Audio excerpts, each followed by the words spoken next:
Okay, after my little comparison game, we're gonna go put this sprocket on. So I don't think it really matters which way you put it, but I'm gonna put it with the logo outward.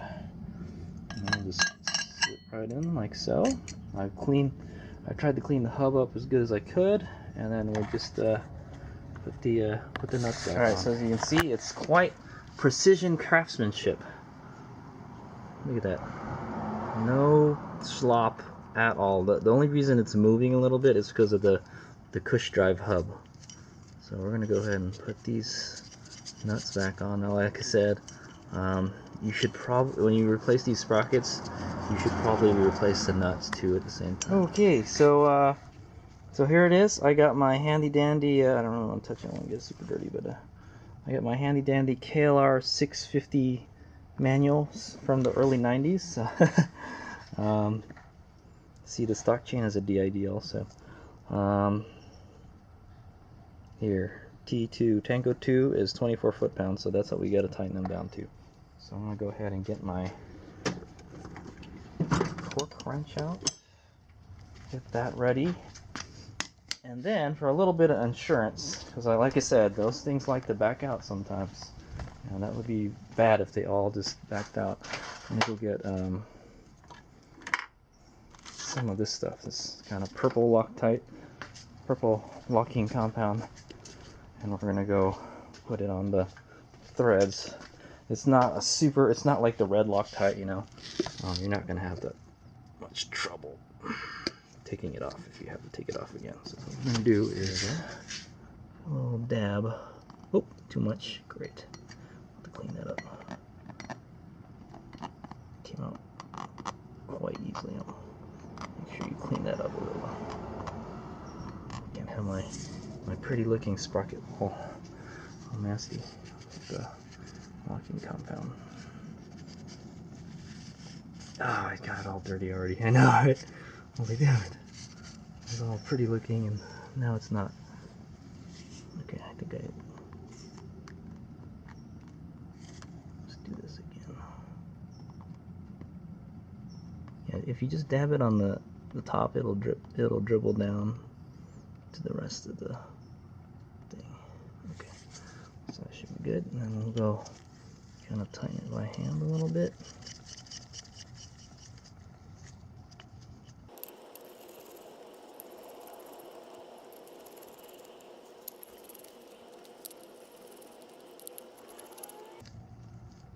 Okay, I don't know if that helped at all.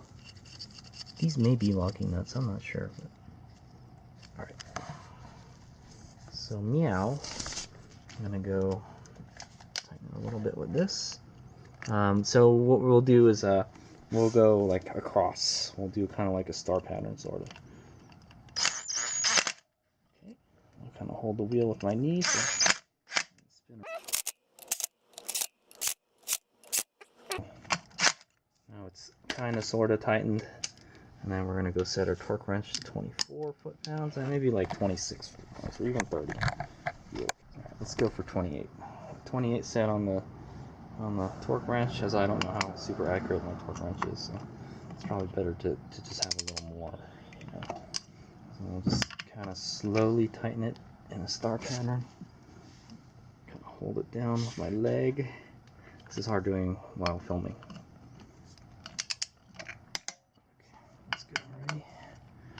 We'll do everything twice. Okay.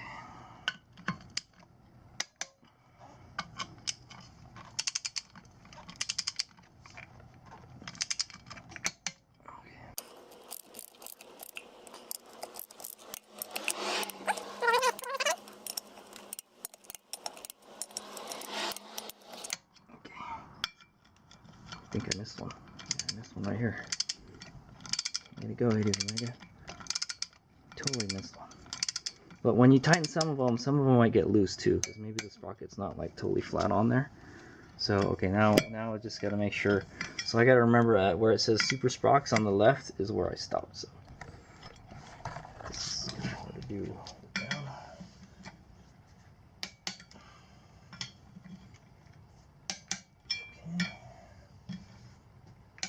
Okay.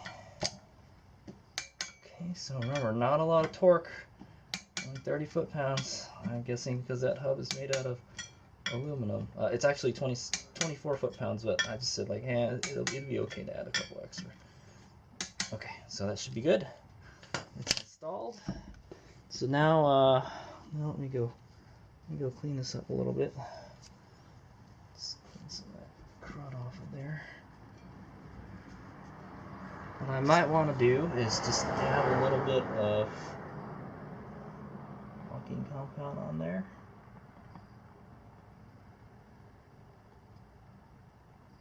And when it comes out, a lot comes out. Jeez.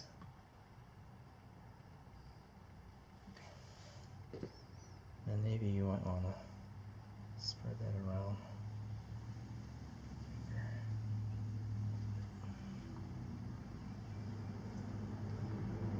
That's just a little insurance so it doesn't come off. So you should, what's one of the things you should be periodically checking when you like do chain maintenance is to make sure your sprocket bolts are tight. So that's done. So now we're going to go install our primary drive front sprocket. Okay, so this one is very easy to install. As you see, clean off any dirt or residue from your chain and lubricate the primary drive chain lube everywhere. Okay, they're not really, they're just maintenance tips. Let me get this out of here. It's kind of well packaged.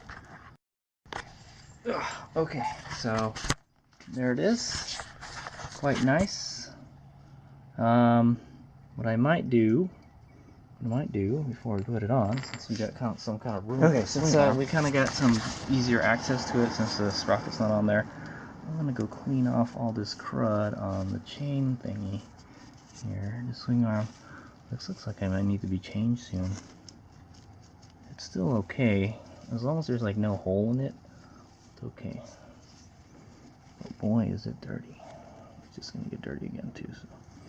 Just make sure there's not too much crud on there. Look, this one kind of like... Okay. And the rest of that stuff, I'm not going to worry about it too much. It actually looks pretty clean, surprisingly. Alright, so there's my primary drive front sprocket. This is the first time I've used one of these. Looks good, I think. I'm pretty sure this is the front right here.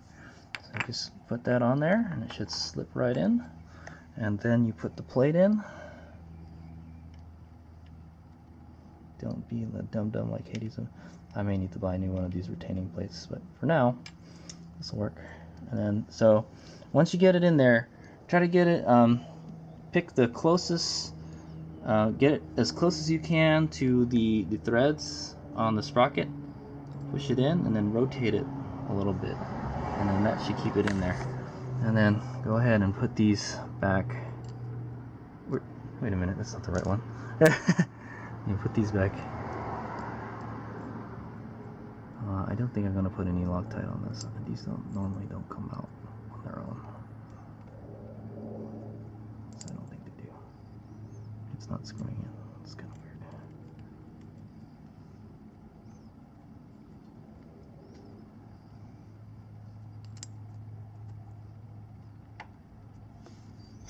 Hopefully I'm not cross-threading it. It's hard to get in because it's got so much goop in it. So that's a good thing. Just tighten it with something. Just using a T-handle wrench. It's having it in gear helps a bit. Okay. Snug it. Snug it.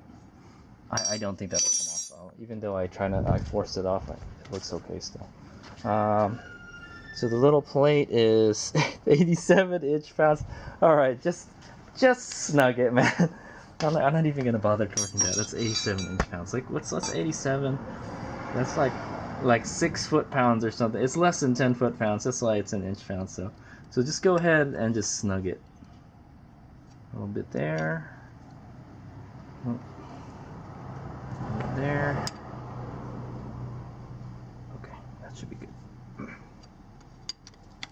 Okay, so the sprockets are installed. So now what we're going to want to do is put our wheel back on, and then we'll put the chain on. Alright.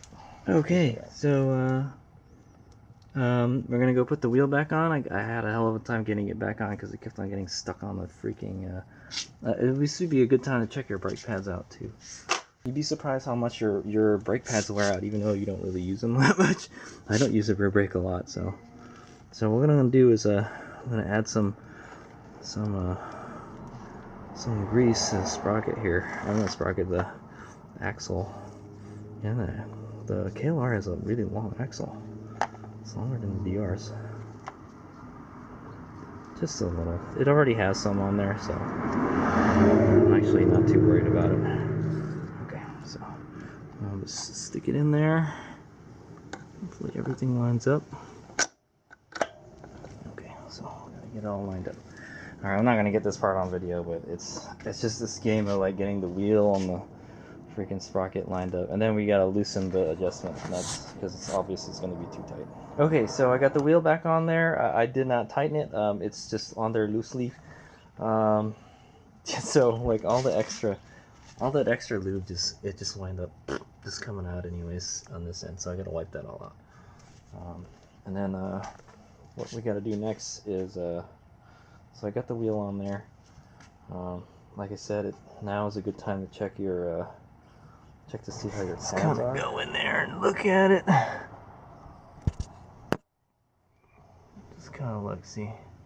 So, see, the pads are not looking so hot. They aren't looking so hot.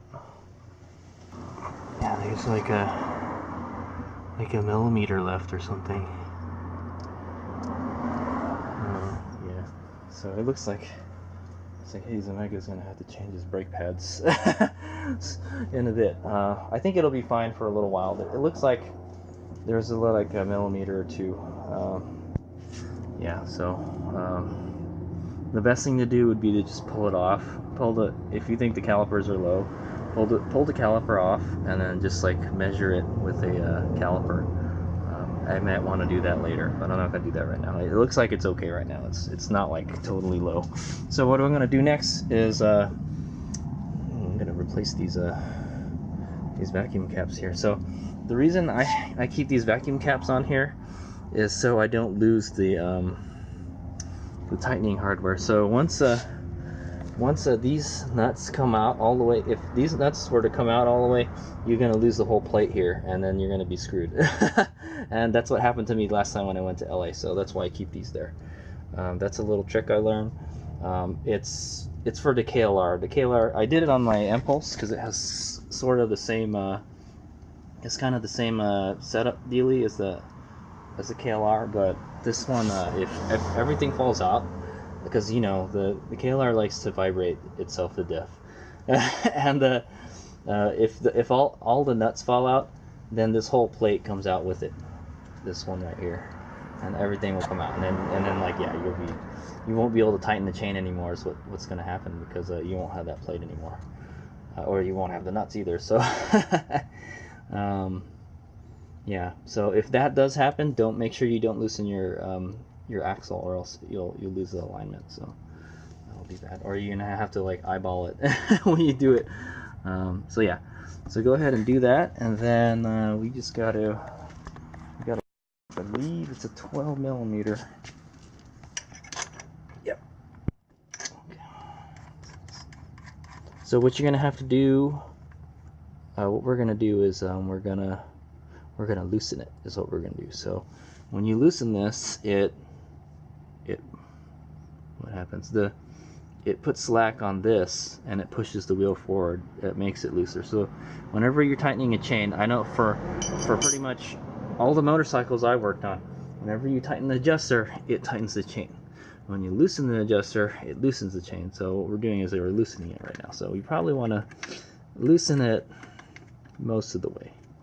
You don't want it too much. It'll be too droopy. Yeah. So we'll go do that with the other side. Okay, both sides want to move at the same time. I'm not gonna make this easy on me. It's okay.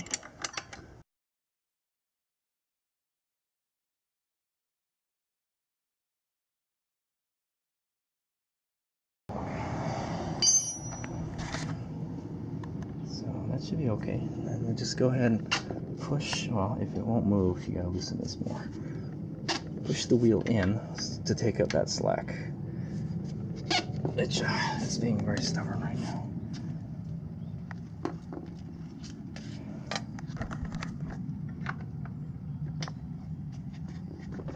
There we go.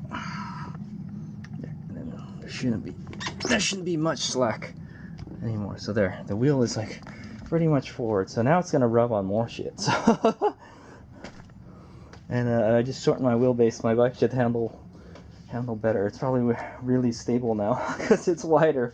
It's got a longer wheelbase now. All right, so just to verify that, I don't remember where we were before. Yeah, we're pretty much before. I remember we were like pretty much back here already. It was pretty much at the end, like on like the second tick mark going to the first. So now we're pretty much on the polar opposite of that. So all right, so now it's time to put the chain on.